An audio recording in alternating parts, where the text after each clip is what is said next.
Assalamu alaikum ji, welcome to the first session of most important MCQs on the Cooperative Societies Rules 1927.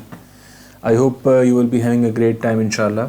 आज के session में हम cooperative societies 1927 के rules को देखेंगे और इस पे जो मोस्ट इम्पॉर्टेंट MCQs हैं उनको हम इंशाल्लाह करेंगे।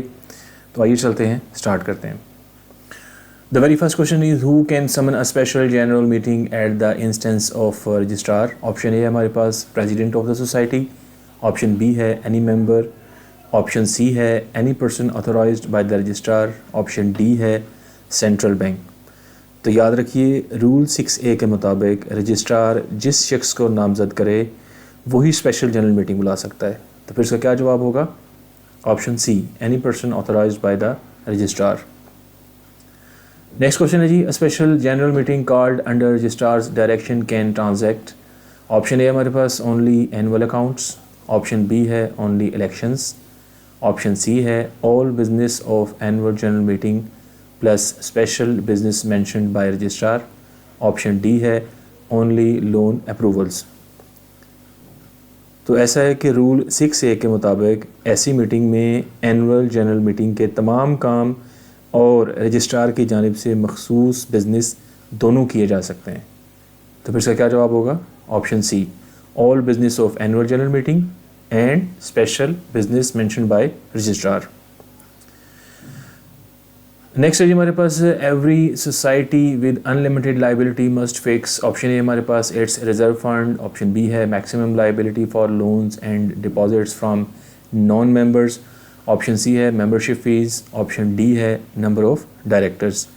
तो याद रखिए रूल 7 के मुताबिक अनलिमिटेड लाइबिलिटी सोसाइटी को नॉन मेंबर से लोन्स और डिपॉजिट्स की ज़्यादा से ज़्यादा हद जनरल मीटिंग में फ़िक्स करना होती है। ठीक है, तो फिर से क्या जवाब होगा? Option B. नेक्स्ट है हमारे पास क्वेश्चन नंबर 4 जिसमें पूछता है who must sanction the maximum liability fixed by a society with unlimited liability. Option A हमारे पास जनरल बॉडी, ऑप्शन बी है प्रेसिडेंट, ऑप्शन सी है रजिस्ट्रार, ऑप्शन डी है असिस्टेंट रजिस्ट्रार।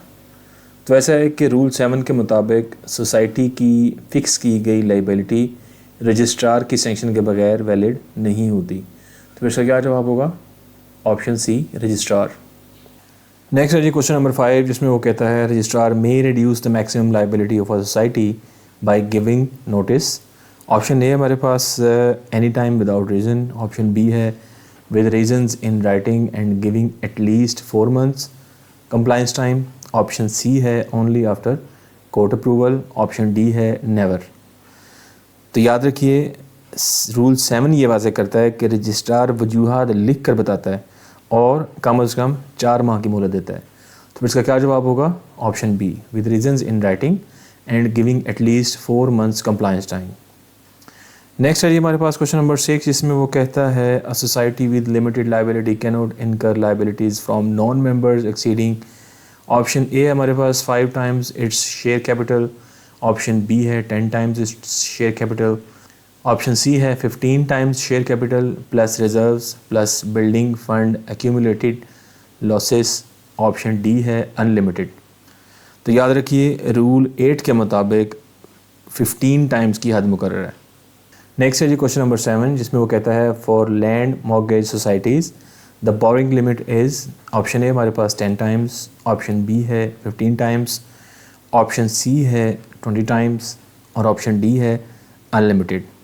तो याद रखिए रूल 8A के मुताबिक लैंड मॉर्गेज सोसाइटीज़ के लिए 15 की जगह 20 टाइम्स लिमिट मुकर्रर है। तो फिर इसका क्या जवाब होगा? Option C 20 times. Question number 8 है जी कैन अ मेंबर हाइपोथिकेट और pledge his shares to the same society. Option A हमारे पास येस, ऑप्शन बी है नो, ऑप्शन सी है only with registrar's permission, option D है only if bylaws allow. तो याद रखिए रूल 9 के मुताबिक सोसाइटी के शेयर्स उसी सोसाइटी को सिक्योरिटी के तौर पर नहीं रखे जा सकते। तो फिर से क्या जवाब होगा? Option be no. नेक्स्ट है जी हमारे पास क्वेश्चन नंबर 9 जिसमें पूछता है if a member of an unlimited liability society resigns his share value is. Option A हमारे पास मार्केट वैल्यू, ऑप्शन बी है बुक वैल्यू, ऑप्शन सी है actual amount received by the society, option D है negotiated value. तो ऐसा है कि rule 9A1 के मुताबिक अनलिमिटेड लाइबिलिटी में शेयर की वापसी एक्चुअल अमाउंट के बराबर होती है। तो फिर से क्या जवाब होगा? Option C, actual amount received by the society. Next है जी हमारे पास क्वेश्चन नंबर 10, जिसमें वो पूछता है if a member of a limited liability society resigns his share value is. Option A है मार्केट वैल्यू, ऑप्शन बी है valuation based on last audited balance sheet but not exceeding actual amount received, option C है whatever registrar decides, option D है negotiable between member and society.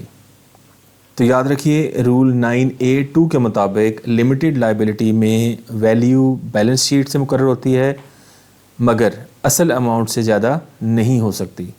तो इसका क्या जवाब होगा हमारे पास? Option B, valuation based on last audited balance sheet but not exceeding actual amount received. Next है जी हमारे पास क्वेश्चन नंबर 11, जिसमें पूछता है agricultural credit societies can not accept deposits unless. Option A है हमारे पास deposits are fixed for at least 6 months, option B है deposits are fixed for at least 2 months except savings deposits for thrift, option C है deposits are approved by registrar, option D है deposits are unlimited. तो ऐसा है कि rule 10 के मुताबिक deposits कम अज़ कम 2 माह के लिए होनी चाहिए। तो फिर से क्या जवाब होगा? Option B, deposits are fixed for at least 2 months except savings deposits for thrift. आगे जी हमारे पास क्वेश्चन नंबर 12, जिसमें वो कहता है can a society give a loan to a member with surety from a non member.